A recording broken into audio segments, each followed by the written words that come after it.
Hello everyone, and welcome back to this week's edition of Identico After Dark, our nerdy little live stream where we talk about TV, music, video games, movies, and so much more. I am joined by my co-conspirator, as I always am, Alex the Humanoid. Say hello to everybody, Alex. Hello from sunny Seattle, Washington. And yes, I'm not even saying that ironically. It is bright outside. It's a heat wave! We're all gonna die! It's a Seattle heat wave. I think it's like 68 degrees in May. I'm burning up. It's supposed to be I turn on air conditioning. It's supposed to be like mid-80s this weekend, though. That'll be good. It really is, and that really is just shocking. Yeah, I think it'll be fun. It'll be good. It'll be good for the outdoors and stuff like that. So I suspect there'll be a lot of those kind of things happening this weekend, which is maybe even a baseball game. Who knows? Go to a baseball game. That'd be fun. The Mariners are doing okay. By the way, good job. You know what, Kraken? You tied in the series.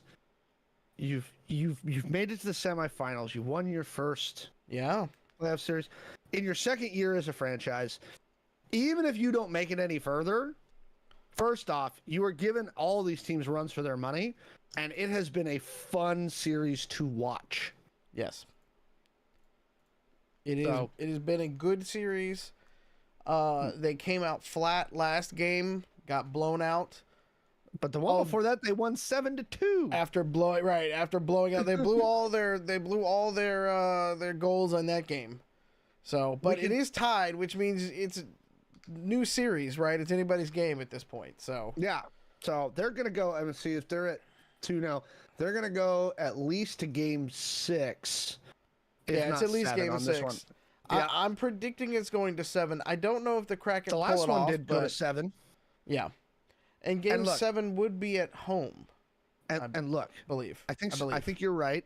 And also, fuck Dallas, fuck Texas. The whole state. He says the whole state. Bye. I would sell you to Mexico for 5 tamales and a bottle of horchata. At least get some tequila out of the deal. No, you know what? Tequila's valuable. What's with this sports ball? I said and more. And more. We love it. Qualifier. Look, it is all these things kind of bring communities in the city together. We like it. Mal and I are both sports ball nerds too. Also, great analytics and math and stuff in there in sports ball. So yes, I like it. Before the 50th, possibly. It's possible. I don't know if they're gonna get it this year, but they are building some good momentum. 50th anniversary. What year were Mariners? Ask ChatGPT; it'll tell you. 1977. For 2027, I don't know. I'm gonna go out and say if they get pitching, then yes. They haven't gotten pitching down yet. They got the rest of it going this year. Yeah, they need some runs, but they've always been a slow starting team. They've always picked up more towards the second half of the year, so we'll see how Services team and stuff like that gets going. Yep. All right, math is of the devil. Hey, our first topic tonight's not exactly a happy one, so we can stay with the sports ball if you want to. I don't think it's super rageful. So, you want me to kick it off here? Yeah, kick it off. We're going to WGA strike, right? So the WGA strike is now moving into its second week, and it's starting to have its impact. So obviously the first impacts were the late night shows, which immediately went dark. Saturday Night Live immediately went dark.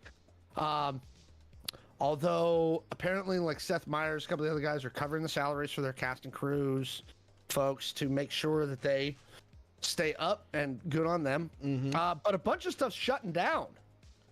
And pickets are shutting a lot of the they're purposefully won't cross. That, and some of the producers won't cross as well. Yeah, there's been a funky situation with the writers and producers. Disney sent out a letter and was basically like, look, if you're a writer-producer, you can't do any writing, but you can do the other stuff for the stuff that's filmed, so come in here and do it. Yeah. And Tony Gilroy apparently went in for a day or two, and then he kind of got hit on, who's the showrunner for Andor. He got hit on social media, and he walked out. He was like, no, I'm not doing it. Well, he's walked out, but he's ceased all non-writing production. No, no today he said he ceased everything. He's done. No, today he is still doing it. In his statement, he said, on the WGA, will cease all non-writing producing functions. So, okay, yeah, he's yeah. I don't. I feel bad for showrunners, for writer producers. I really do, because they're in a tough spot.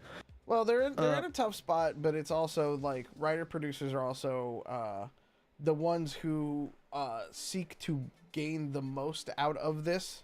Yes. And rightfully so. If you've read my LinkedIn post that I went in great depth about it.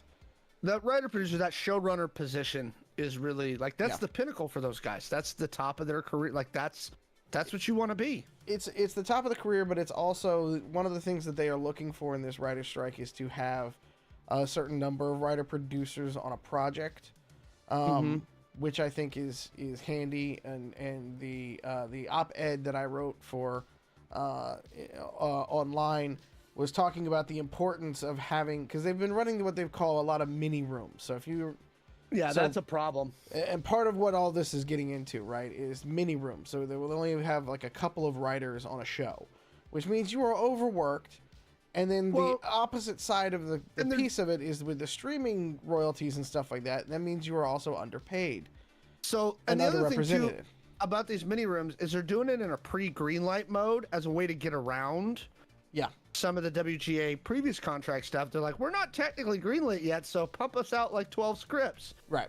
And they're taking those scripts and then actually greenlighting them without getting the royalties and things like that back to the original writers. That's a huge problem. Daredevil Born Again, shut down. Yeah. They hit that one.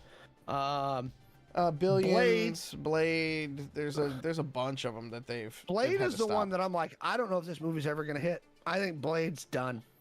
Yeah. If this strike lasts more than 3 or 4 weeks, I think Blade's in trouble. You know, Mahershala Ali's almost 50. Yeah. He's been around for a while. This movie's been delayed so many times and everything else. Like, when do you finally let Mahershala out of it and just be like, sorry, dude? Like, go do other stuff. Because we know that Marvel and Disney lock down your time commitments. Yeah. And you have to turn down other stuff to be ready to film. Yes.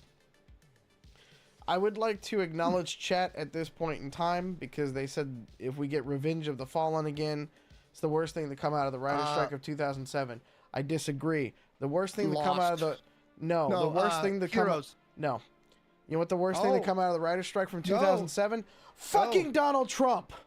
Because the Celebrity Apprentice was picked up, which put him back on the map, which gave him the stupid-ass idea to run for president, and then we're fucked for 4 fucking years.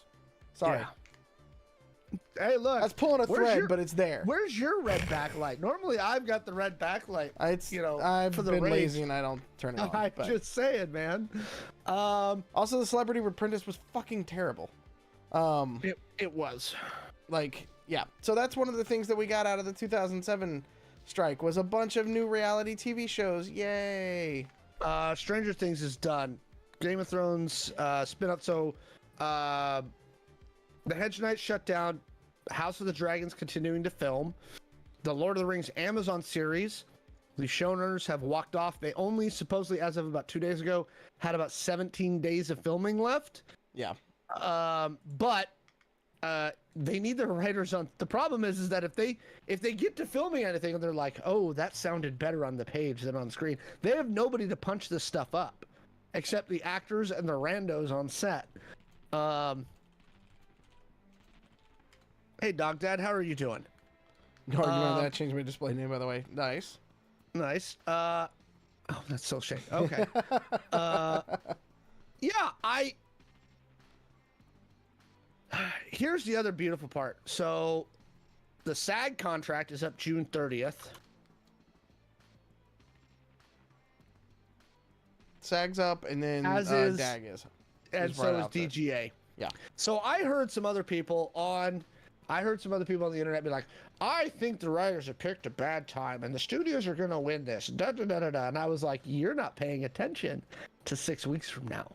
Because here's the thing. A couple of things that the Writers Guild are asking for, specifically, and this is the one that I really want them to win. Streaming transparency. right? Mm-hmm. For those that don't know, box office numbers that you get are done by an independent third party that is audited by both the studios and the theater chains to ensure that there's no funny business on box office numbers, right? So neither studios nor theater chains can falsely inflate or do anything goofy with box office numbers. That also ensures that everybody's getting their proper residuals and back-end payments for box office. What the writers are asking for, and what I am certain SAG and the WGA are gonna ask for, is we want to know how much these things are being streamed. And we want to know BS answer. Because all of those companies use a different style of metric, right, as to what constitutes a view, right? Yep. And none of them release anything in anything that could be used to do things. Disney's thing, for example, is they will show total number of hours streamed for each of their top 50 shows and movies on Disney Plus, but that's still kind of a wobbly number. And they want proper residuals. And SAG's going to fight them on this. SAG will fight them on this because royalties, one of the things that writers do a lot of times, myself included, we get royalties for the things that we write. And those royalties are supposed to float you based on the work and the intellectual property that you've created. Yes. The royalties on most major films and TV shows are good because they've been negotiated that way. They decline over time, but if you worked on the hit show Friends or something like that, you're still making enough off of the royalties of that show to continue, except for when that show goes to streaming, to which then they don't have a way to actually keep track of the royalties, because when things are in syndication, they sign contracts, and those contracts include royalties for the writers, the producers, the directors, all of the things that go along with that because of the contracts that they've signed. And that works because you've been able to sell it into X number of networks and things like that. They don't have the same kind of contracts when it gets sold and done through streaming, especially subscription streaming.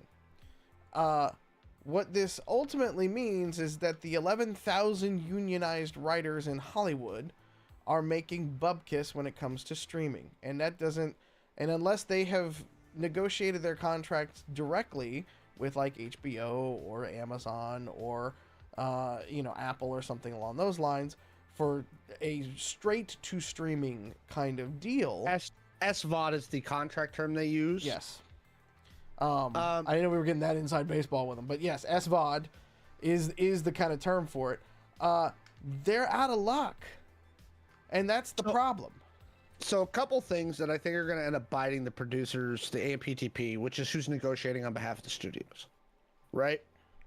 One, there was some very high profile, especially when HBO, specifically Warner Brothers, under the old regime, during COVID, they went day and date on HBO Max. And that goofed a lot of contracts with a lot of back-end payments, right? Mm-hmm. Because a lot of high-profile directors and actors will be like, look, I will take a minimum payment on this, like, I'll work for scale, but if it blows up, I get paid on the back end if this is a huge hit, right? When they dumped a bunch of stuff on day and date, on Max and on Disney Plus, specifically the situation with Scarlett Johansson, where she ended up suing Disney. They ended up settling out of court for an undisclosed number of money when they moved Black Widow straight to streaming during COVID. Yes. And it was a huge deal, and this is why I think SAG is going to hit them hard when their contract's up. I think the WGA is like, we're striking now, but you're right behind the corner. And again, a couple of the things that the WGA is asking for are the exact same things that SAG's going to ask for. Yeah. Well, and the DGA. And if you think about it, I've seen there's a ton of different terms and stuff like that they put into it. But, the requests from the WGA. Most of them aren't bonkers. No, and that's the thing, is they're wanting writer minimums. They're wanting protections for the things that they can do, like, for it. Will they win on getting streaming numbers? Probably not, because that would then require, Apple and Amazon and Google to turn over customer data to a third party, which they're not going to do. Plain and simple. I wonder, because I'm curious, because I think SAG and DGA are going to ask for the same thing. Go ahead and fight against Google all day long. You're still going to lose. So actually, I want to come to this in a second. By the way, for those that you don't know, I know I've seen a lot of stuff about cancer streaming services and things like that, but Michael Jamin, who's a writer I follow pretty closely, he's a WGA writer. I learned something important from him. They are still receiving residuals for anything you're watching during the strike. Yeah, well, the studios are honoring the residual. They're not even fighting it, right? Which they could do because of the residuals are so low they would be stupid not to. But that's the fact of the matter is some of these writers live on their residuals 100%, as they should. So go back and watch old stuff because they are still getting paid for older stuff. They're just not getting paid fairly, which is the problem. One of the reasons they're striking. Here's what's more likely to happen is, out of the strikes that are going to happen, they will come up with a common way to they will come up with a common language to record a view. This was going to be my question, are they going to come up with a standardized metric? Yes. Because box office says you bought a ticket, the end. Mm-hmm. It doesn't matter if you actually watched it. You bought the ticket, that's all that matters. Everybody under the sun, Netflix, Amazon, Paramount Plus, all the major streamers. Yep. Use different metrics to measure success and failure and things like that. So do you think that's what it's going to be? Is this going to be a common Yes. I think they will eventually come up with a common metric that aligns a view. And so if I turn on a half an hour sitcom, I must watch 10 minutes of it for it to be considered a view for the purpose of residuals and reporting. Whatever it is. How do they end up doing it? Yeah. Yeah. If it's a feature-length film, it requires X number of running minutes, etc., stuff like that. Yeah. But you will not get the major streaming platforms of the world to turn over their viewership data to a single third-party source, because too much of it is tied to customer data and things like that. Because I just had a thought. Yeah. So Paramount, Disney, these guys, they're all old industries. They're old industry guys. Really, it's Apple, Netflix, Amazon that are not like the old studios. They're not old studio system guys. I wonder if one of the reasons that this is having a problem, because here's the thing, the old studio guys are used to turning over data. I don't think they care. No. Right? Disney, here's the thing. Disney is not an entertainment company. Disney is a technology company, and they will be the first ones to tell you that. They have graduated to be more of a technology company than Apple and Google and many others. They consider themselves on the same playing field with that. How they make their entertainment seem and act magical is because of all the technology that they do behind the scenes. What about like Warner Brothers, Paramount, all the other ones? They are looking at places like Disney. They are looking at Apple and others and stuff like that. And I'm just wondering if the studios can't get on the same page. That's I guess my end thought is it Paramount and Warner Brothers and the old school guys are going, look, we don't care. We put out data anyway. And it's the Apples and the Netflixes and the Amazons going, oh, fuck no, we're not doing it. No, because nobody at Viacom is stupid enough to realize that the amount of customer data, like they all understand the same thing that we put in Identico, is that your identity and that the data that you create as a person is the most is worth more than gold, right? And they're not going to just willingly hand that over. Now, if they could come up with a way to anonymize that data going out the door, maybe. But that's a lot of extra work on these studios and stuff like that, versus just saying, okay, if it's a 30-minute show and you watch 7 minutes of it, it counts as a view, and then we anonymously log that as part of a data set, and we'll send that data set to the studios and things like that. And the studios can, or the different places, third party can be the clearinghouse. Yeah, exactly. What money is Disney making off their technology? Disney Plus. Disney Plus is all technology. They think is going to be profitable by 2026. Now, what's interesting, Warner Brothers in their quarterly earnings call actually reported they are the first of the studio-based streamers, right? And by that I mean Paramount, Disney, etc. Not Amazon, not Netflix. They are the first of the studio streamers to actually hit profitability in their streaming division. Mm-hmm. They finally made some money. Well, and it all kind of depends on how you want to, for things like Apple and Amazon and stuff like that. How do you? A lot of Apple's subscription also comes with like iTunes or Apple Music as well. Amazon specifically is really, really hard because it comes with Prime. Because it comes with Prime, and you don't really know. You don't really know what they're doing. Because you can't. I don't know, and actually, you might know this, and feel free to tell me you can't say anything. Does Amazon have an idea, or do they have a concept of who signs up for Prime Video, or who signs up just for Prime in general, and Prime Video just as part of the package? I can tell you from what I can say is that good companies know where their subscriptions come from and what they use it primarily for. And that's not just Amazon, that would be Apple, Google, like there's ways in marketing that you can find out what a customer signed up for, primarily using it for, and sometimes can be as simple as just asking them, but there's also like user behaviors and other ways that you can track what's going on behind the scenes, because you're serving up more content to them, essentially is what it kind of comes down to. How much money do they make on trackless tracker rides? Here's the thing: the parks are still packed. They're not having an issue there. I don't see how they go. The problem, and this is actually part of the problem, is Wall Street is asking this very old industry to act like tech companies, and they're rewarding them for trying to act like tech companies, and that's exponential growth. And that's really not how they should be acting, but it is how they're acting. Here's the reason. Here's the thing that why Disney's a tech company. Because if you look at all of the infrastructure they had to build behind the scenes to make that park work, to make the magic bands work, to get you into the park, out of the park, to know what time and how many people are ahead of you in the ride and how many it can go, and all that stuff is run in automated things behind the scenes. You don't have to worry about any of that kind of stuff. You don't have to see it.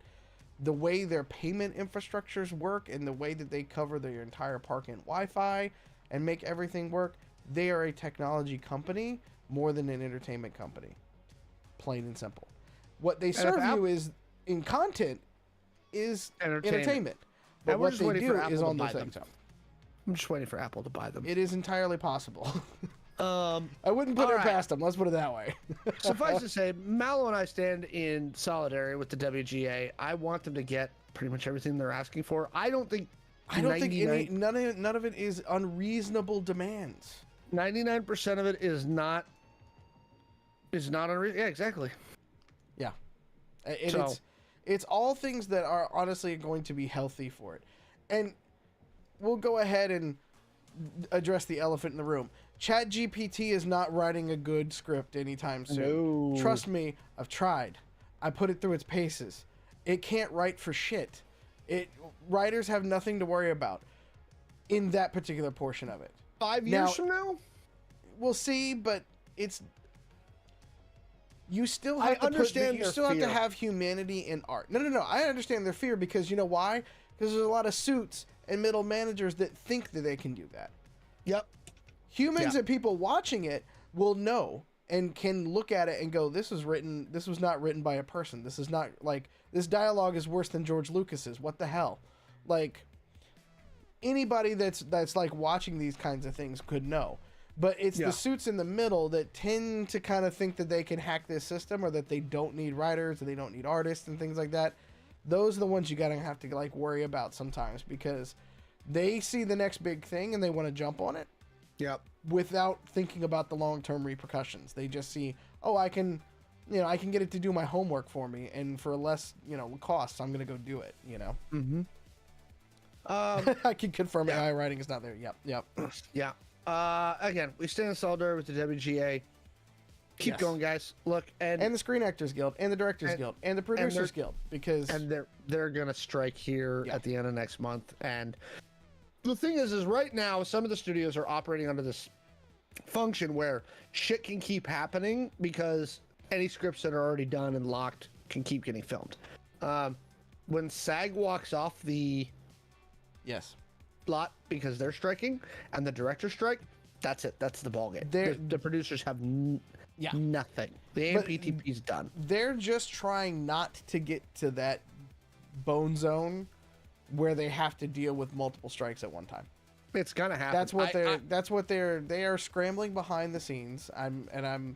I don't know this for sure because I don't work for any of the studios, but I guarantee they're scrambling behind the scenes to avoid any and all possible place where they have multiple strikes happening at the same time. They're just trying to float enough to when they can get to and get writers back in the rooms and be making new content. They're hoping that they're ahead of time as much as possible so they don't hit a downtime. We'll see. Well, they got 6 weeks till SAG and WGA walk off. I will say this is a very interesting time for all the studios and networks upfronts to be happening too. Yep. I don't know if you've been paying attention to the kind of those things and stuff like that, but there is still a lot of things. Disney went and pushed a lot of stuff out that says it's coming this fall, with a lot of like people looking around going question mark, because without the writers, they ain't coming out this fall. So.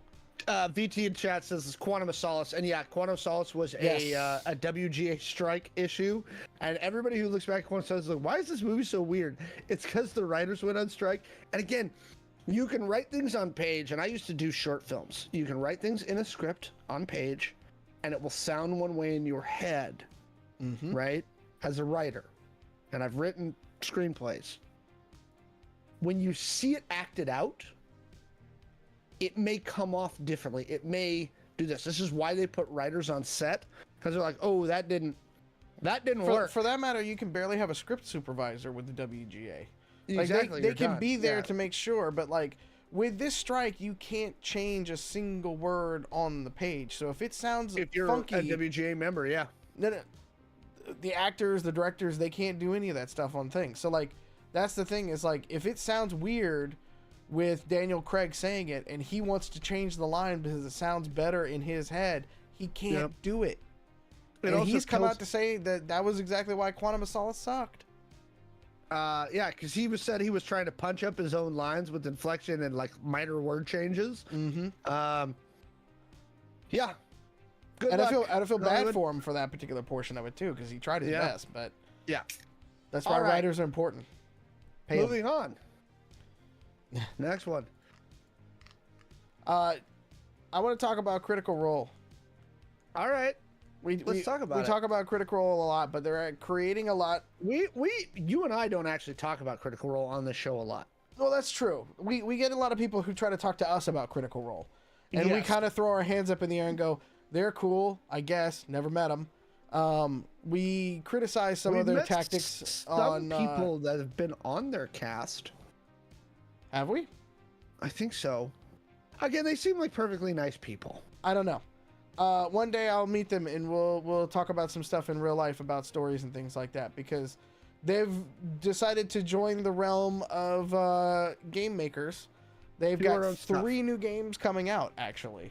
So previously they had done the Taldore campaign setting, which was a 5e campaign setting that they used for the original Critical Role campaigns.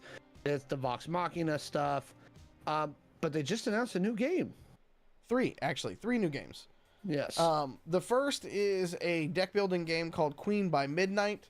This is all under their imprint called Darrington Press, by the way. Their first game, Ukatoa, was kind of a hit and miss game, but first one out of the box, it's okay. So that's your traditional sort of board game. What caught our interest for this particular show was they're not 1 but 2 new TTRPGs coming out that aren't D&D clones. That aren't D&D. Well, we don't know about the second one. We know about the first one. We don't really know about the second one. So let's start with the first one. The first one that's coming out is called Candle Obscura. Yep. And it looks like a 1920s like noir, but also horror-y, supernatural. It looks like stuff. It's using a D6 dice pool, so I'm thinking it's a mixture of Shadowrun and Call of Cthulhu. So here's the thing that I want to say. I'm glad that they're not just jumping straight to fantasy, because I could see where the temptation would be to create a D&D clone. Yeah. To create another fantasy something. Yeah. And so the fact that they're branching out into other genres and trying to push people to other genres, I think is actually a positive effect for the industry. I think it's the thing, it's like, better than just doing a D&D clone. It's better than doing a D&D clone. It's very much up their alley when it comes to the type of stories that they tell. I'm interested to see how it's going to hit with, as we like to call them, the normies. Yeah, but see, that's the thing. So VT's bringing it up. Like, we don't know how many D6s. It says it's a D6 dice pool. We don't know how many D6s you're going to need for this game. Yeah. And so it's, you know, I'm interested to see, like, where they take this particular one. You know, so it has the role of a world system. Right. That's the name of the system. It's made by, I'm going to be terrible with the names, but Strauss Asimovic? Is that how you pronounce the name? I'm sorry. Yeah, and I was looking to see if there was anything on it. So this is a brand new system. Yes. That they are building. I was looking to see if anything else has been published under it, but it's not. So... May 25th... No, wait, I'm sorry. Illuminated Worlds was a different one. Candle Obscura is a different one from that. So, at least I'm reading two different articles out of this. So I'm on the Darrington Press. So Candle Obscura will use the Illuminated Worlds system as the primary game mechanic. Near as I can tell, nothing else has been published under this new system, so I'm guessing it's brand new. I think it's brand new. And I think that was one of the things that came out of the whole OGL thing when they said they wanted to do their stuff. And listen, I've spoken with, like, ex-D&D folks about the whole OGL thing, and even them are just kind of like, yeah, D&D deserves all the criticism for how they handled that whole thing. So the fact that, like, Mercer and friends are going off and taking this whole thing... And not doing a 5e... Yeah, and not doing compatible. A 5e kind of thing with it, with their first game, at least. You know, the trailer looks amazing. I mean... They're all Hollywood actors and with a Hollywood production set and stuff like that. So, of course, they're going to do a good trailer for it. Yeah, for sure. But I am interested to get my hands on a playtest of it. Maybe we could even do a playtest on this channel. We'll see if we can get our hands on it. Because I like playing a bunch of different systems. We've got a whole... Well, Alex and I both have bloody libraries of stuff. I have stats, yeah. Also considering this was obviously in the works for the Watsy kerfuffle. The funny thing is it may not have been. Yeah. The buzz was this. Critical Role and certain other key contributors were basically brought in either October or November of last year and warned. Like, they were given a copy of what was going to come out with that OGL 2.0 and told, this is where we're going to go. And they were given a different deal. Yeah. Sign now, and you're going to get special... terms in your version that will not be in the standard OGL. So, again, it's possible they were working on this beforehand, but it wouldn't be surprising to me if they were shown the deal, said, hey, let us think about it, and they immediately started work on this because they knew it was going to go badly. The thing about this particular game is it's supposed to be using, like we said, it's going to use a D6 dice pool. And it's designed, according to their press release, designed for much shorter arc-driven campaigns, but flexible enough to be used with any setting. Clearly, they have a setting in mind. Clearly, they want to make a system. That part is very cool. Yeah. Yeah. What is interesting to me is the second game that they announced is called Daggerheart. And according to their release, it says it's a fresh update to the fantasy genre of RPGs, built for long-term campaign play and character progression. I feel like that's much more of a D20 based system, and it's going to be more of something along those lines. Is it going to be a perfect D&D 5e clone or something like that? We'll see. We don't know. We'll have Daggerheart ready for you to preview at Gen Con 2023. That's interesting. So we'll see where it kind of goes with some of that. I'm interested just because another big name player is getting into the business. who has a chance, and out of a D&D world. And if this is I would love to see, my biggest issue, and some people can take this as a criticism, some people can take this as a compliment, is I can't keep up with the bloody Critical Role campaigns because they're too damn long. They're 57 episodes into the latest arc, and they're all 3.5 to 4 hours long. I cannot consume that much. I'm too much of a content creator. I got my own creations to do. I can't keep up with it. Now, you could take that also as a compliment because they've been able to do this for 3 campaigns for this long. Kudos to them for that, by the way. But it is insane. Like, if they're going to do these much smaller arcs, which I have been able to keep up with using this new system, that could be really fun and be really interesting for their YouTube channels and stuff like that, which is another big area where they're making a lot of their income and stuff like that. So I think it is very interesting that we're seeing people, long-term proponents of Dungeons and Dragons, kind of say, okay, cool, we're gonna make our own album over here. You know, we're gonna riff a little bit and see what we can do. You know, and I don't think there's any hostility behind the scenes or anything like that. I'm not trying to like play drama or anything. But no. But I do think that it's interesting they're doing it. I definitely think it's having an effect on the industry, and they really need to be leading the charge. Without them playing Dungeons and Dragons, it changes things. It does change things a lot. Yeah. It changes a lot. So I'm just interested to see coming out of this. I'm cautiously optimistic. I am too. And if you end up at Gen Con, report back. I think I might end up at Gen Con. We're still working on that. Yeah, there's a chance Identica will make it to Gen Con. Spoiler alert for those of you here. Thank you for joining us.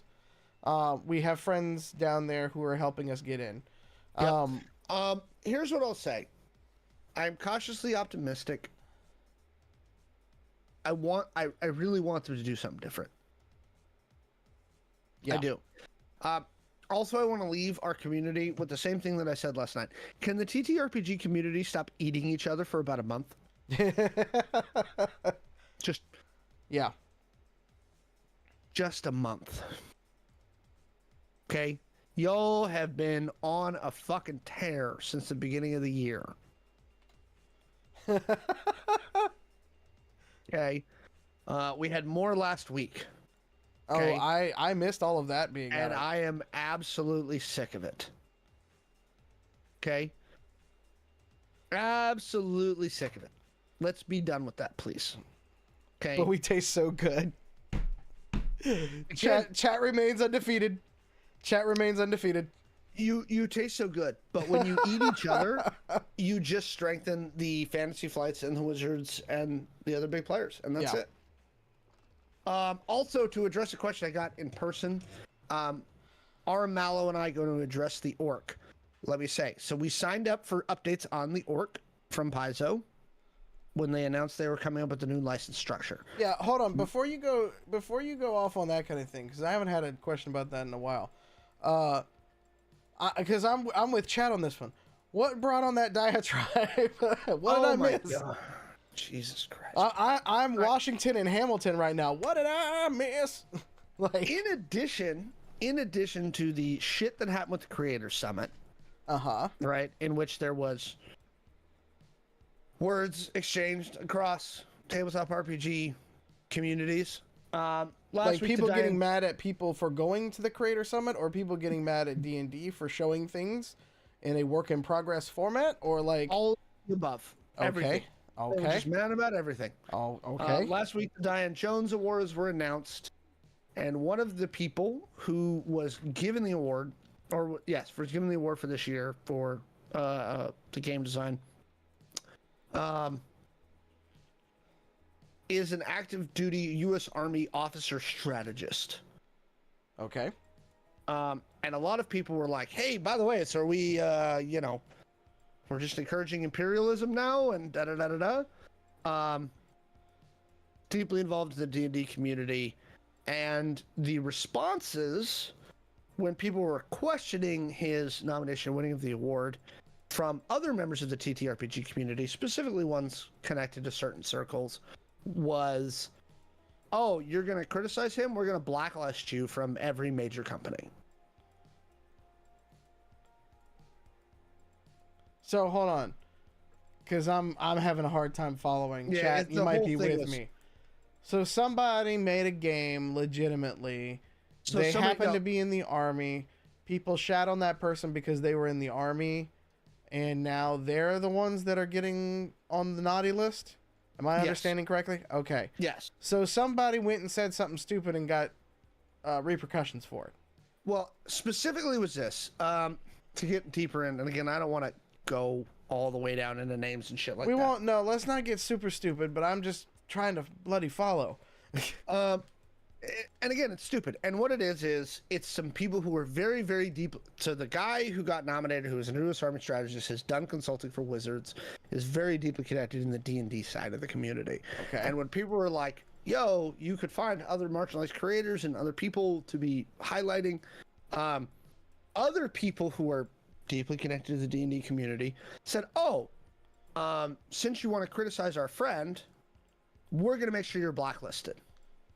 We have a long memory about anybody who's criticizing this nomination. Okay, it seems kind of like a little bit of an overreaction. Yeah. Criticism can be fair. And again, what I'm saying to the community, having watched this whole thing, and I actually spent probably about an hour talking this with Taylor, because we were talking about it on the other show, and I kiboshed it, and she agreed. Mm-hmm. You're eating each other. That's my point, right? The snake is eating the tail.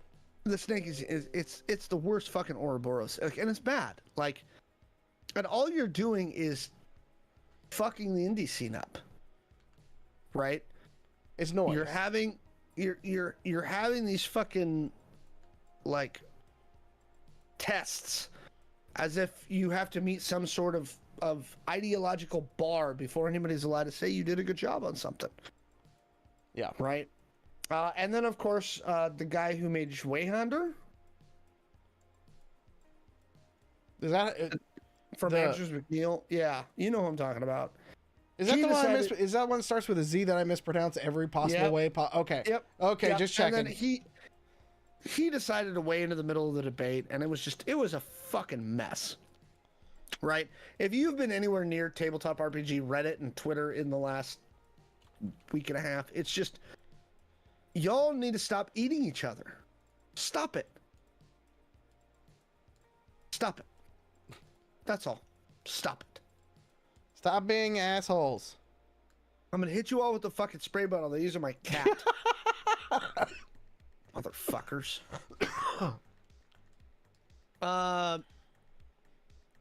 All right.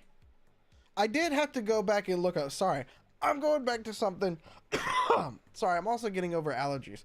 All right, you keep talking to chat. I gotta run for just like 10 You do seconds. that thing.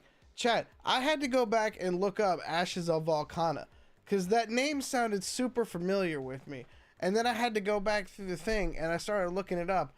And now it all just, like, you know that, like, flashback scene in movies and stuff like that, where, like, a forgotten memory. You know, like, that's when I, like, looked up and I saw the, like, cover of the thing. Like, then it just came flooding back to me completely. And yeah, thanks for that tip. And now I can't not hear Will Wheaton saying Ashes of Volcana. And from episode 1, that story had taken a left turn and did not ever come back to anything close to logical in my mind. I don't know what story they were trying to tell with that, but man, did it lose me immediately. And I don't understand. And then I had to go back and look at the whole thing, and I'm like, wow, I forgot about this thing. So talk about blast from the past on that one. So appreciate that tip. Pleased to be of service. Thank you. Then people need to stop attacking the man for his job. You know, it's the thing that, like, so much salt. Thank you, Alan. Thank you. We're also live on YouTube, so I'm seeing comments from both sides of the house. There is a lot that goes on in this particular scene that is just a lot of, like, it's a lot of infighting and stuff like that. But it's also like the same kind of thing. Like we talk about it all the time. Like when we go to Twitter to talk about things about our book and kind of work on these things, it's a very insular community, you know? And so all it does is make the whole industry look really bad to the people who aren't in the middle of the industry. And that's the problem. And it makes it harder for everybody else to kind of reconnect with quote unquote the normies and make any headway, you know? Being in this industry, it looks bad. Yeah. We look stupid. Yeah. When there's a lot of people that, much like a lot of things, there's a lot of people that really aren't participating in that kind of rhetoric, and don't, and legitimately want to do it because we love what we do. And we, one day we would like to actually make it maybe our thing. But if we can't get past, if everything but D&D looks like a shining turd, then we're never going to make it that way. So. Yep. All right. Should we move on to another topic? Yes. What would you like to talk about now? Let's do Iger really quick. Okay. The continued sparring between Disney and the state of Florida continues. Iger had an earnings call earlier today, and he's like, look, our lawsuit says everything. We think he's basically like, look, we know that they retaliated because we were against the Don't Say Gay law. There's 2,000 special districts in Florida, and you're going to try and defend this where you took away ours because we said this thing?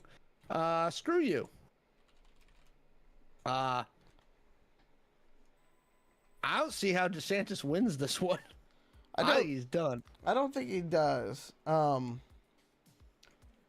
favorite thing is the quote for today was from Bob Iger. It was in the Hollywood Reporter actually this morning, but it was like, does Florida want us to invest more or not? Because I'm confused. Yeah. Because I think the company has plans to invest, I think, about $17 billion into Florida at the theme park over the next 10 years. Park. I think they are. Park. Yeah. They already pay, I think, $1.1 billion in taxes, which makes them the largest taxpayer in the state. On top of the other hospitality and other taxes and things that come out when people stay at the hotels. So, I think DeSantis. I think DeSantis said this was going to buoy his presidential stuff, and he's being criticized from inside his own party. Yeah. Like, there are Republicans going on Fox News going, we don't know what DeSantis is doing. This is dumb. Yeah, I don't want to jump too far down this hellhole because it gets, like, authoritarian real fucking quick. But, by the way, it's a slap fight still. Look, Florida, you keep doing you. Here's the goofy part. And I'm not going to go deep on this one, but by the way, there's a bunch of empty construction sites all over Florida right now. I saw that earlier today. Good luck with that, Florida. And there's a lot of empty farms out that way. Have fun. Good luck with that. I'm just laughing. Just keep going. Yeah. Please do. Keep digging that hole. Just keep doing what you're doing. Have fun. I will say this, because I made the executive decision while I was traveling. We were going to go to the GCX event in Orlando, in Florida. We were debating it. No, I had already made up the decision. Alex didn't know it, but I had already made up my mind. I had my plane tickets ready and everything. Because we've been trying to get out and see you all more. Florida. Right. They just passed another anti-trans bill in Florida, and so thus we will not be going to Florida. So on top of DeSantis being stupid, they went and actually did another hateful bill, and those are things that we just cannot abide. So I made the decision while I was traveling. It's going to be a whole lot of no from me, Alex. Especially since a lot of the people that we take to these cons, yes, that go with us, that help me and Mallow out at these cons, are trans, non-binary, or other, folks. I wouldn't ask them to go to Florida right now. Well, I wouldn't. I was gonna go solo for the sake of some of these things, but it is a little bit of the people that we get at our booth. From the time when it was just one of us running it by ourselves, or when it was just Alex and I, you get all manner of folks that come to this because we are a welcoming community. And I wouldn't want somebody from Florida to possibly put themselves in danger because they're going to a convention, even if it wasn't just for us. I wouldn't want to be anywhere near any of that stuff. And I feel bad for anybody running conventions and things like that, and I feel bad for anybody trying to fight the good fight in Florida. But honestly, this is one of those times where we have to vote with our wallets and just say, no, we're not going to do it. Because we don't have any other repercussions to kind of do for that. So, that's just what it is, you know. And I hate it for a lot of the people who are in Florida, who are very wonderful people, by the way. But those are just kind of things that we just can't deal with and we cannot abide by. So, man, I think Texas might be able to learn from Florida's example. No, don't open up that. I got a laundry list on Texas over here if you want me to. Did Indiana just in the past week. Yes, Indiana did, and in fact, it was while Pence was governor. They passed the anti-trans law while Pence was governor. He signed it. Gen Con, and not just Gen Con, but what I think really probably pushed him over the edge was the NCAA. Yes. And the NCAA said, because there's a lot of money in there. A lot of money in NCAA. We can't hold tournaments in your state because our employees cannot safely travel to your state with this new law.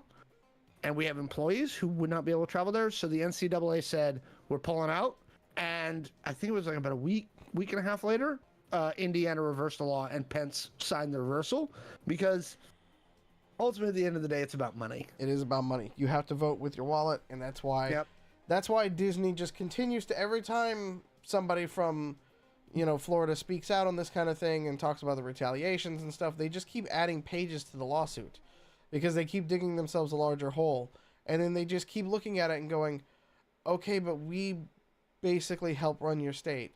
Would you like that support or not? Because at the end of the day, they kind of have all the bargaining chips, whether you want to think that or not. And I know many other states that would be more than happy to host Florida and all of the things that come along with it. Or host Disney and all the things that come along with it. I don't think many states would like to host Florida, frankly. No. It could be. Disney could take the long-term view and start a whole nother park somewhere else. Yes. They could, but I don't think they will. I think they're just I don't think they will either. I think they're going to hold out, and they've got the time and energy to hold out while they're still making, by the way, record profits off of their theme parks. They're doing just fine. None of this is hurting their bottom line at all. Speaking of Disney, Guardians. Oh yeah, that movie. Guardians came out. All right, so is this the moment where we warn everybody there could be spoilers? There will be probably some mild to medium spoilers. Okay. If you've been on TikTok anytime in the last day and a half, you've been spoiled already. If you've been on TikTok in the past day and a half, I'm sorry for your mental health. I love TikTok. Anyway, so Guardians 3 came out. This is the last James Gunn film that we're going to get from Marvel. By the way, this is what sucks. Marvel gets these good guys like the Russo brothers and James Gunn. They do these movies, and then everybody else steals them because they're good, and then Marvel's left with everybody else. Wow. Marvel still has one of the best stables of directors, and going, that's everybody else. Yeah, but have you seen their list of writers for the next set of movies? But the thing about it is they're not, the writers aren't locked into the DC and Marvel Cinematic Universe. I know, but I'm just saying. I mean, hell, half the High Evolutionaries screen test for Guardians 3 was actually shot by Warner Brothers on set of Peacemaker because James Gunn is working on both at the same time. And in turn, they shot a lot of Ezra Miller stuff for the Flash movie. Disney shot it for WB as a return the favor. Nice. So, see, look at that. Everybody working together. Everybody's working together. Guardians 3. So I guess I want to start with this. Does this redeem Phase 5? No, it can't. Phase 5 has been choppy. It has been. It's been choppy. It's lacked. It has lacked some direction. There's been some obvious highlights of it, but I think this is like Metallica's Saint Anger. It's their experimental album, or the Beatles' Yellow Submarine. So, it's the experimental album. Phase 4 and 5 have been choppy as shit. Like, Shang-Chi was great. Yes. Spider-Man was loved good. Shang-Chi. Ant-Man and the Wasp: Quantumania was It was a thing. It was a movie that they made. It was a movie. It was a movie they made. Moon Knight was pretty good. Hawkeye was okay. WandaVision was a revelation. Loki was good. Yep. But it's been very choppy. And I thought, I think Miss Marvel was good too. Miss Marvel was good. Yep. She-Hulk was okay. And She-Hulk was a great bit of levity that was needed. I think that they did, and I love Mark Ruffalo, and I thought Tatiana Maslany did a good job. What If was surprisingly fun. So we're into Phase 5 now. We're still in it. We're about halfway through. Guardians, The Marvels, Captain America, New World Order, Thunderbolts, and Blade. As far as the film side, Secret Invasion, Loki, What If, Ironheart, Echo, Agatha, Covenant of Chaos, and Daredevil Born Again will be the TV shows that are part of Phase 5. I'm kind of lumping Phase 4 and 5 of what we've got so far together. The Guardians Holiday Special was great. It was great. You brought me Kevin Bacon? So before we get into spoilers, the question I got the most is, there's been a lot of rumors about how graphic and how harsh Guardians 3 is. So here's what I'll say. It's not super graphic about it. The best analogy I've got is, remember the toys that Spike makes in Toy Story 1? The kid at the end where they've got the little stuff, he mashes different toys together and makes weird mutant toys. That's what you're seeing. There's some spots where you're like, ooh. There were enough spots for them graphic. There was enough spots for people to kind of go, was it rated the right way or was it not? I think PG-13 was still appropriate, as they didn't show what they could have shown graphically. Yeah. Overall, I think the movie was good. I thought the first act was choppy. I was kind of like, Second act, I was like, okay, you're picking up speed. And the third act was a masterpiece. Interesting. Absolute masterpiece. Third act was It is a hard PG-13. Yes. It is a hard PG-13. And they get their first F-bomb in the MCU. They get their first one. In the most innocuous way possible, too. It is. And James Gunn actually talked about it, because apparently the Russo brothers had one in Endgame. Yeah. And they went to Kevin. They were like, and Kevin's like, look, yeah, you can, but it's going to be the legacy. People will remember it was the first F-bomb in the MCU. It's going to be a thing. And so they cut it. Yep. And James Gunn, the quote that I saw, where he was talking, the interview he was doing, where Kevin's like, look, it's going to be a legacy. You're going to have the first F-bomb in the MCU. And James Gunn was like, are you trying to convince me to do it? Yeah, let's go. It was an ad-libbed line on set. It wasn't in the script. Yeah. But it was James Gunn telling Chris Pratt to drop the F-bomb. Yes. And it was done at an appropriate time. It was funny. And it was funny, yes. It was a good spot. I could steal this from Deadpool, yeah.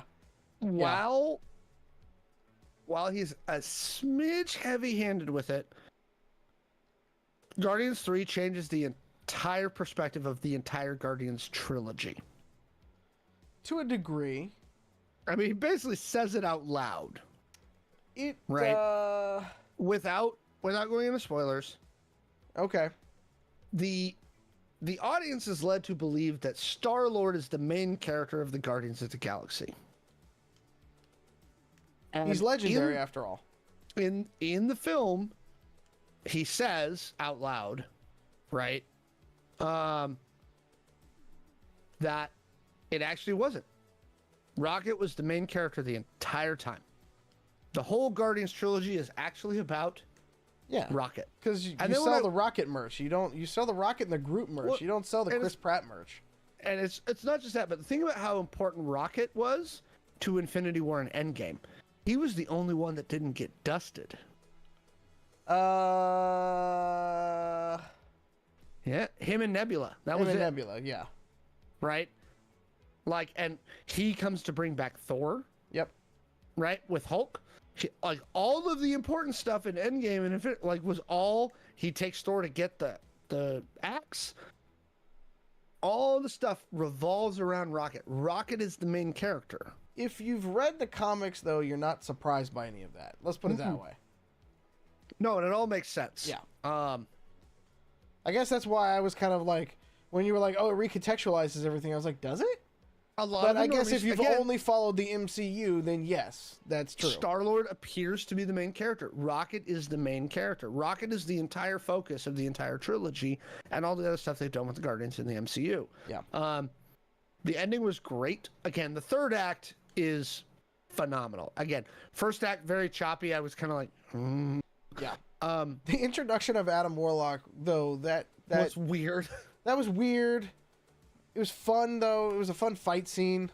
And he's a fun character. He's a very fun character. He is not, again, as somebody who read Infinity War back in the 90s, where Adam Warlock is this was actually always one of the weird things, and I kept expecting Adam Warlock to show up in Infinity War. Right. Because if you've read the Infinity War comics, which I have on my I own them digitally, he is a primary character in Infinity War. Yes. Well, because at one time, I mean, depending on which version of it you read, too, he had the Infinity Gauntlet. He had a stone, and he had the Soul Stone in his head. So, yeah. Again, he's a fun character. It's an interesting portrayal. The guy who did Adam Warlock. I love Zoe Saldana. I think she does a great job at Gamora. I like Zoe Saldana. I did not like Gamora in this movie. You didn't like how she was able to kind of recreate a character? Because I thought Will Poulter playing Adam Warlock was fantastic. No, he was. And again, I like Zoe Saldana. Yeah. I like her portrayal of Gamora. Mm-hmm. I don't like the way Gamora was written. Interesting. In this film. Did you think that Gamora should have rejoined the Guardians, or are you No. I think it was one notch too high. Okay. Right? Like, that it was sounds just about right for a James Gunn film, though. I was like, you could have brought that down just a bit, but for most of the movie, I was like, God damn. Come on. Like, there's not really caring them, there's just being kind of a bitch. Like, yeah, but I mean, that's her character. That was her character. How many worlds has she murdered with Thanos? Like, come on now. I get it. Again, and I thought Zoe Saldana's portrayal. By the way, I think they need to create an Oscar for voiceover. For voice acting. Yeah. Bradley Cooper knocked it out of the park. Bradley Cooper's done a really good job as Rocket. When they first casted him in the first Guardians movie, I was surprised. I was like, really? Bradley Cooper? Yeah. You actually convinced him to do this film, but really? Yeah. He knocked it out of the park. He was great. James Gunn can be a very convincing kind of director, though, because he's just as much... He's just enough of a wild child where you don't quite know what you're going to get from day to day. This is why I'm excited for what he's going to do with DC. Yeah. Well, if he can solve the third act problem with DC, he's already leaps and bounds ahead of any director. Zack Snyder. Patty Jenkins. Yeah. So, like... You know, speaking of I won't shit on him. I was gonna say, speaking of a series that's had good directors and just completely wasted them. But yeah, I think, you know, if he can solve the third act problem, I'm not convinced, given the ensembles that he's putting together over in DC, he can, but we'll see. I want to know who he's casting as the next Superman and Batman. That's gonna tell me a lot. It does kind of hinge all on that, you know. So Gamora had some great character development, we said her. So here's the thing. Again, I think they took it one notch too high, but her reset and her being that version of Gamora makes sense in the context of the film. It's great. We do get it. I hear a little more Vin Diesel in Groot now. Yeah. I think they dialed down his voice modulation just a smidge. And then, for those that don't know, again, I'm not going to tell you what he says, but you actually hear him say something that is not, I am Groot. Yeah. In the film, right? And James Gunn confirmed the theory. The reason is the audience has made it through 3 movies. They are now part of the family, so now they can hear Groot's true speech. Yeah. And that was the most Vin Diesel-y of his voice. It's Swole Groot too. That's my favorite part. And it is. It's Swole Groot. They're like it's like older teenager, young adult. Like this is Swole Groot. This is like varsity football Groot is what it is. Yeah. You know. Yeah. You get a We Are Groot moment in that you hear what Groot is saying. Yeah. And it is not I am Groot. And it's a good moment. This is the thing. There's a lot of touching moments in this film for it to end the way that it did without spoiling these kind of things. It's a clean ending. It's a clean ending. It's a clean ending that leaves a lot of room for the rest of the Guardians and Star-Lord to have his own film because he probably will. To do stuff. Yep. I saw a great theory that Star-Lord would link up with Kitty Pryde, and that would be another introduction of a mutant. Ooh. In a heist kind of film. That would be neat. That would be a lot of fun and interesting. But it would be like a crossover of like Superbad, so like stoner comedy, because let's be honest, Chris Pratt could do that really well. Because he's just on Earth being a 40-year-old dude.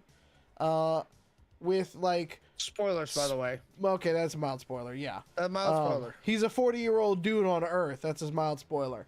You know, but doing some like heisty kind of stuff with a mutant who can, you know, phase through walls and stuff like that.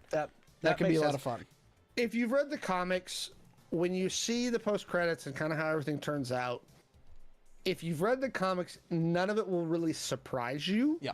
But you'll feel good.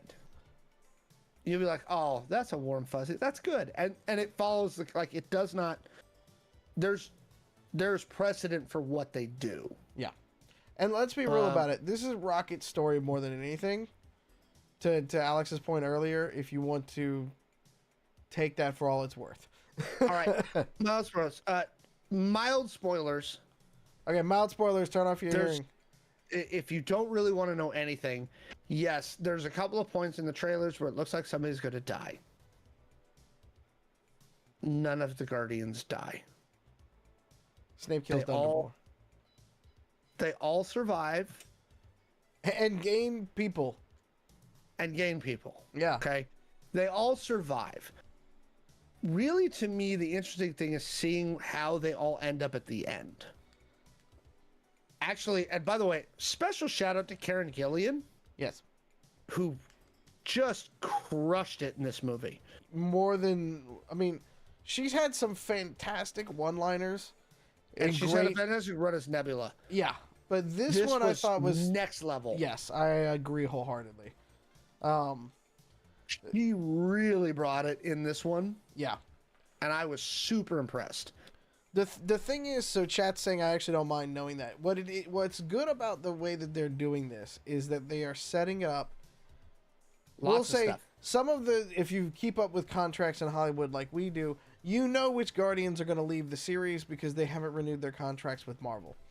Mm-hmm. What it does though is open up the rest of the Guardians to the crazy, kooky, cosmic stuff that's going to have to happen. Multiversal shit. Yep. Well, and I think it's going to link in with some Fantastic Four stuff down the line. And, like, you know, so having that stuff there is actually really good and I think going to be interesting. And the fact that they've spun off Star-Lord to maybe do that kind of film, I would love to do that kind of film. I think it would be fantastic. I do too. Oh no, absolutely. And a great introduction to another mutant and stuff like that. Like you can kind of see it. We need a comedy character.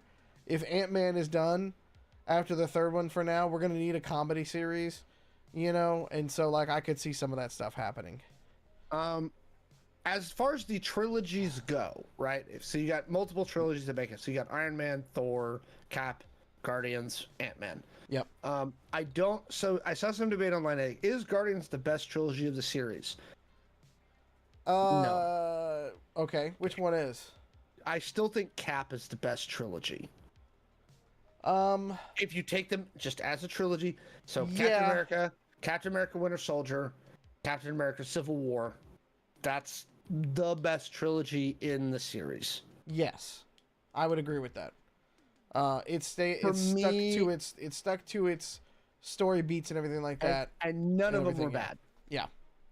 every other trilogy's kind of had a weak spot. Iron Man was Iron Man 3 was weak. Oh, So for Thor, second one, Dark World was bad. Yeah. Right. Ant-Man dropped it in the third one of the trilogy. Yeah. Even though Kang was the best part of it.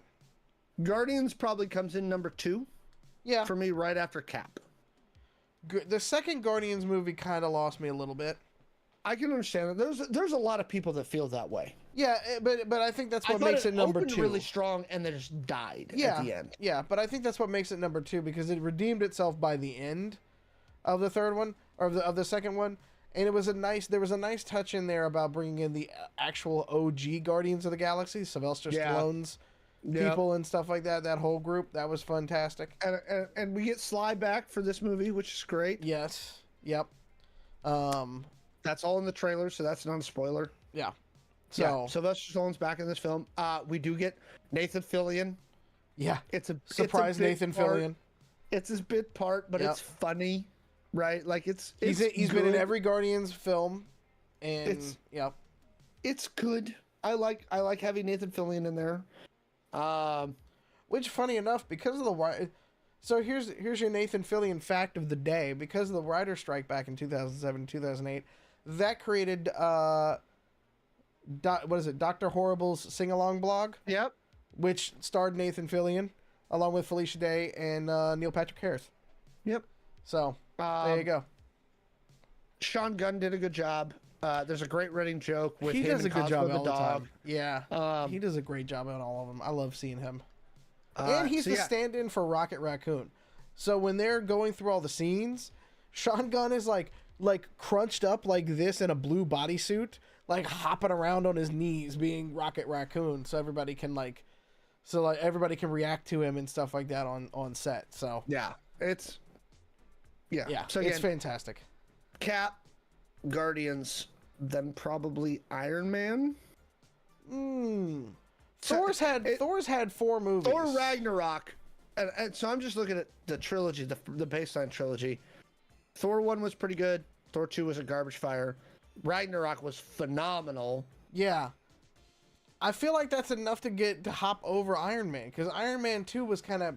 I loved... So this is where everybody gets very debatable, is like, I loved Iron Man 2, hated Iron Man 3, right? Oh, because Iron Man 3 was absolutely... Iron Man 2 had Justin Hammer. Yeah. Right? And the introduction of War Machine. Yeah. And that was okay, but just Sam Hammer Rockwell was on the show. Yeah. Sam Rockwell as Justin Hammer. Yeah. So good. Spidey's Home trilogy. I would put it above Thor. Honestly, I'd probably put it above Iron Man 2, but I still don't think it's as good as the Cap trilogy. I don't think it's as consistent as the Cap trilogy. The third movie... So the third movie is tough. And fortunately, we're far past this, so fuck you if you haven't seen the third movie for spoilers.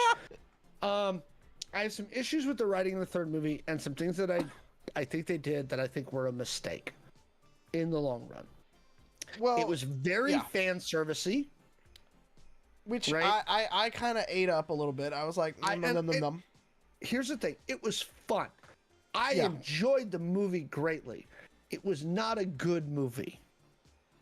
It was an okay movie. Yeah, the giant plot hole of, wait, you didn't even ask me to just do this thing, and that was what was tearing apart reality. I was like a little bit on the like, in hindsight, I'm a little bit like, okay, could we have come up with a little bit better something to get to this part than, Spider-Man No Way Home, which I've watched a few times now, is a lot of really good individual moments.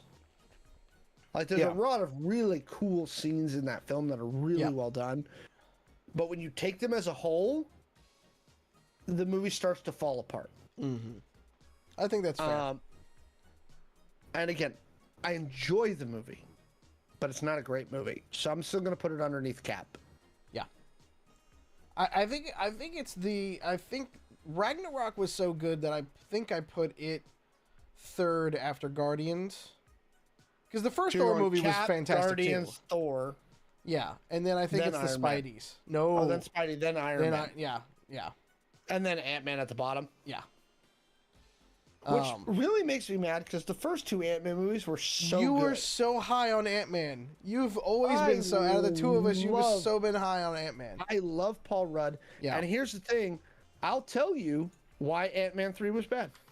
Okay. I mean, we did a review cast on it. I understand, but there was no Michael Pena. I'm sticking with him. That's fair. It makes everything better. Let's be honest about that. Michael Pena was not in Ant-Man 3. And that's why it was bad. And that's one of the reasons it was terrible. Yeah. Because Michael Pena makes everything better. True. This is true. I think to you to talk to me because I knew Ant-Man. Yep. And he said, yes. Okay. I love Michael Pena in the role that he played in the first 2 Ant-Man movies. It was fucking great. And I honestly think that they're missing some of the levity because you don't have that Michael Pena character in there. Yeah. I agree. And I think also Wasp wasn't in most of the movie. Yeah, Cassie was there, and I think she was a better Cassie Lang this time around too. I think she did a good job. Yeah. I'll be interested to see when we get Young Avengers and stuff like that. And if we get Young Avengers before Kang Dynasty and all that stuff. I actually had the phases pulled up. If it comes up, it's going to be in phase 7, I think. There's still stuff that's unannounced for phase 6. Yeah, that's the thing. And there's stuff that's unannounced for phase 6. Oh, by the way, so we got about 5 minutes left. So Fantastic Four is supposed to come out in less than 2 years. Mm-hmm. We still don't have a cast announcement. Correct. So, obviously, there's a lot of rumors going around. So let's start with 2 things. One, I had somebody come into my stream who Gator Pete and Taylor tell me is in the film industry. It's somebody they know. Mm-hmm. Came into my stream earlier today. Yep. And said that I think I know who this person. Yes. Fantastic Four is 75% cast.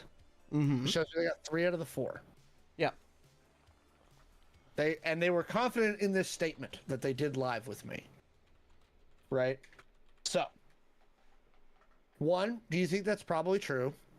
And yes. 2, the rumors that we've heard, specifically Adam Driver as Reed Richards. I don't think that is I don't think that's actually true. What I have heard, waiting on?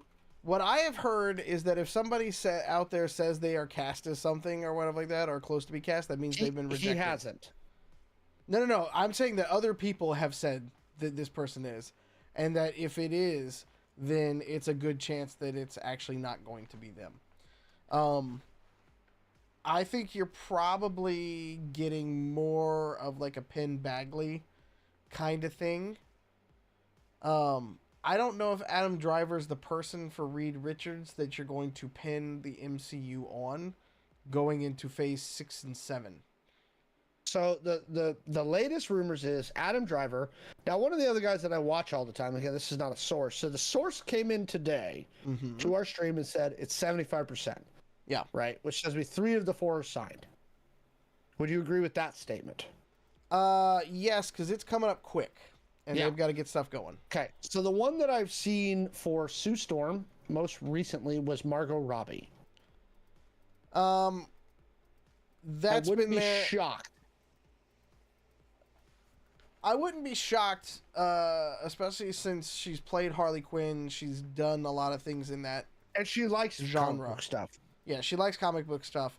I'd also heard like Mila Kunis, and I was like, that's a bit of a stretch. It feels like. Yeah, I don't like Mila Kunis. So the ones that I see is Melissa Benoist, who did Supergirl for the CW. Mm-hmm. Margot Robbie and Jodie Comer. Yeah, I've seen Jodie Comer out there too. A lot. Adam Driver, the best argument I've heard about Adam Driver is he can definitely put off that vibe of I'm the smartest guy in the room, which is Reed Richards. Yeah. I'm a little arrogant, and I'm the smartest guy in the room. I think so. What's going to be interesting is to have him run into what I really want out of Secret Wars is Captain America, who is, you know, a lot of these guys are pinned to come back for Secret Wars, right? Even the ones who've retired out of the MCU, they're rumored to be coming back for this big apocalyptic event. No way. I want to see. No. Sorry, I'm looking at something. Yeah, I want to see. Chris Evans as Captain America with Chris Evans as Human Torch. That I'm just funny. Give me that. Give me that. Can Margot Robbie do Marvel? Probably. Usually their stuff does not cause them to have an issue switching studios. Oh yeah. She should be able to. I actually like Penn. Jason. I'm seeing one for Jason Segel as the Thing. No. Nah. That would be. It would be funny. That would be kind of funny. Yeah. It would be funny. I've seen some stuff for like Paul Mescal for Johnny Storm, which I could actually see. Joe Keery, the kid from Stranger Things, as Johnny Storm, I could see. Yeah. I've also seen Austin Butler. Nope. I don't see. Nope. Well, he's got that surfer vibe that you could do. Did you see him in the Dune trailer? Yes, I did. Yeah. It's interesting. By the way, that trailer's good. It is. There was one thing I'm missing, and I really want to see it because I didn't know this until I started seeing some stuff on the trailer. Christopher Walken is the Padishah Emperor. Mm-hmm. I want to see that. You gonna talk like this? I want to see Christopher, and he's not in the trailer, and I was like, "What?" Yeah. And I was like, "You are having Christopher Walken do the Padishah Emperor."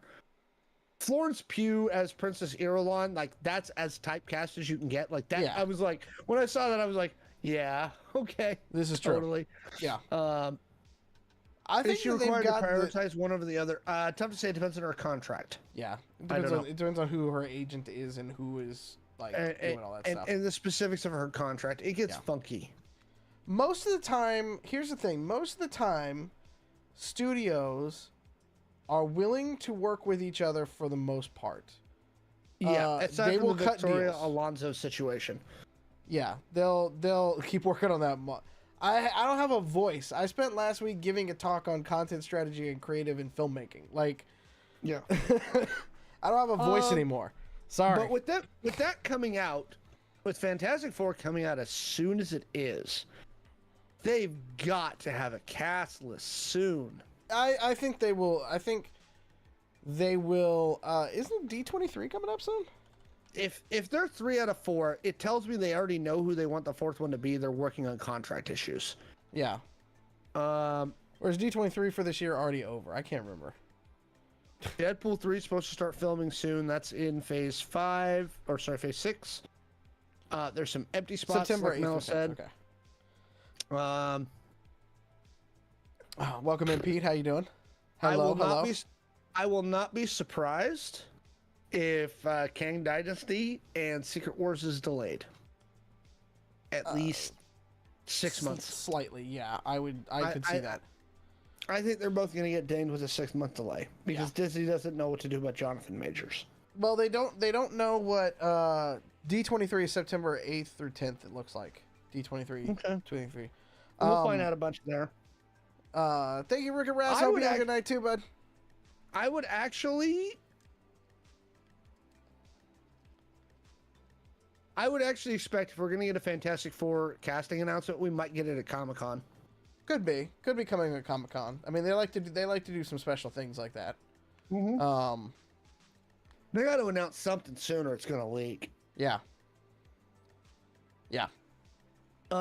We shall see. I think that it's gonna be tight-lipped enough so they can do an actual like reveal and stuff like that. And the fact that it's not gonna be John Krasinski and stuff like that, I think is. I was hoping John Krasinski was gonna direct it too. Yeah, because I think I could see him doing a really good job at it. He did such a good job on A Quiet Place and some of the other projects that he's worked on that I'm like, dude, let Krasinski do it. Just let him and Emily Blunt be Mr. Fantastic and Sue Storm, and I'm fine.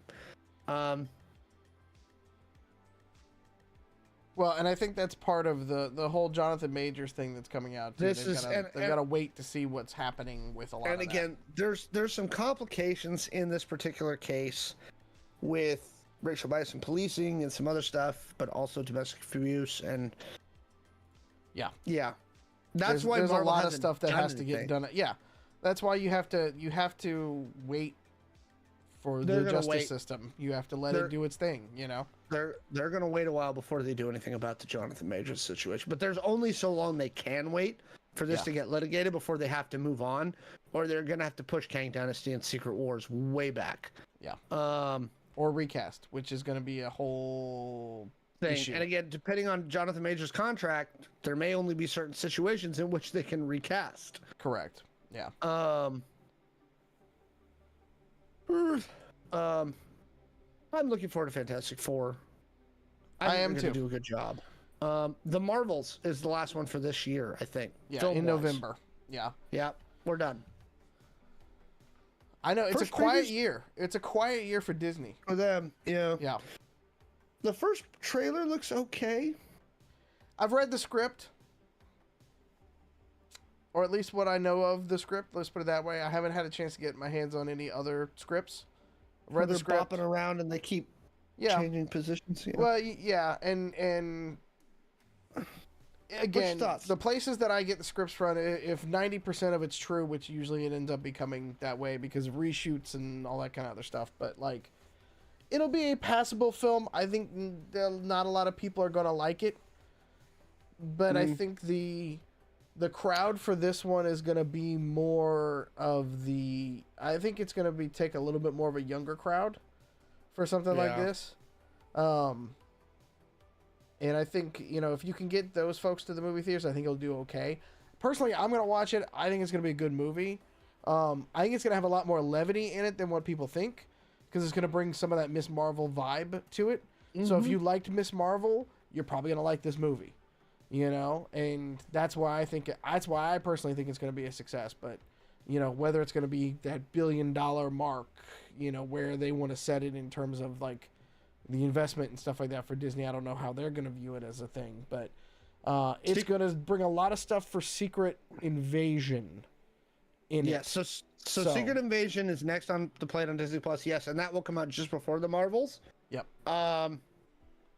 Robert Meyer Burnett has said he has read the entire series script and said it's one of the best things that Marvel's ever written.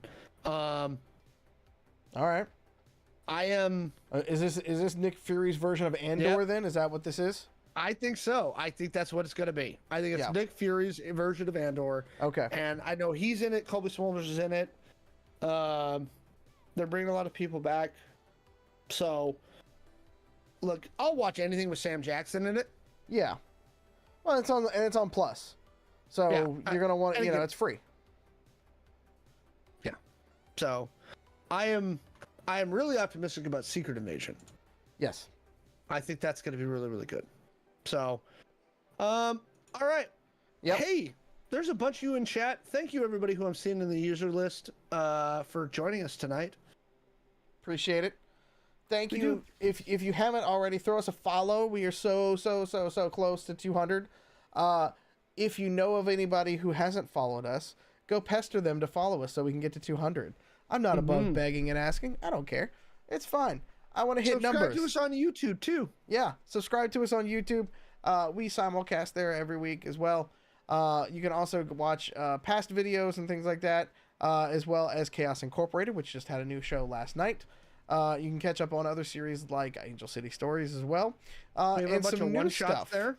We have a bunch of one-shot stuff that's up there. We have some how-to stuff and some new stuff that's on the way that we've had that just talked about from there. So, somebody just gave an anonymous sub. Thank you, whoever gave you the so anonymous much. Sub. Bless you. We appreciate you. We've gotten like 3 of those tonight, and we appreciate all of you. Yes. As well as you can go to playidentico.com, where you can get new hard copies of beautiful new books that we're putting out, as well as the core rule book, and all of the things that you need to play the game that we do. We will have more about our summer and fall plans in terms of conventions and stuff like that coming up soon. We are trying to work out contracts with some folks. It takes longer than expected on some of these things, go figure. But we'll let you know where we're going to be as soon as we know. Also, like Malum mentioned with the Florida thing, we had an opportunity for OneCon. We vet every event and every group that we work with. Yeah. Right? So just keep in mind, like, sometimes there are reasons why we won't get involved with certain conventions or certain groups. And we do that for the safety of ourselves, our community, and everybody around. Our new books at the store. No, actually, that's one of the things Alex and I are going to talk about as soon as I hit in stream, is how many of those we're going to order so we can put them in the store and have them ready for booths coming up, too. Yeah. Because we're ready for it to get some of those put in. We got some other things that we're going to be making coming up soon, too, that we'll be able to show off. So it's going to be a good, fun summer of content for you. We're loving it. So. Yep. Until we see you again, be good to yourselves, be good to each other, drink your water, take your vitamins, and of course, stay weird. We love you. We'll talk to you soon. Mwah! Good night, Thanks everybody. for coming.